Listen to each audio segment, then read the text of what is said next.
தாவேகா தலைவர் விஜய்க்குன்னு ஒதுக்கப்பட்ட தொகுதி 2. ஒன்று பெரம்பூர், இன்னொன்று திருச்சி.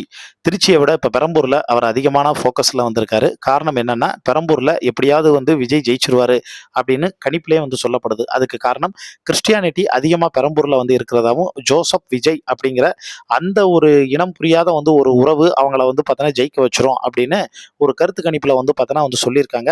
விஜய் இப்போ தொகுதிக்குள்ளே இறங்கிட்டாரு. அவர் பிரச்சாரம் எல்லாத்தையும் முடிச்சு தான் தொகுதியில் இப்போ என்ன பிரச்சனை இருக்குன்னு அலசி ஆராய பார்த்தோன்னா ஆரம்பிச்சிட்டாரு.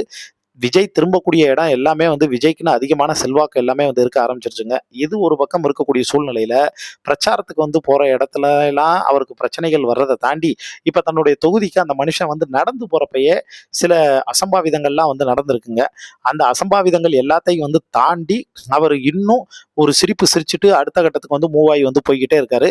அப்படி நேற்று பெரம்பூர் பிரச்சாரத்துக்கு நைட்டு போனப்ப அவர் நடந்தே போனப்ப என்ன நடந்துச்சு அப்படின்னு தெரிஞ்சுக்கணும்னா கீழே இருக்கக்கூடிய ஃபுல் வீடியோ லிங்கை கிளிக் பண்ணி ஃபுல் டீட்டெயில்ஸையும் சுவாரஸ்யமாக கேட்டு தெரிஞ்சுக்கங்க.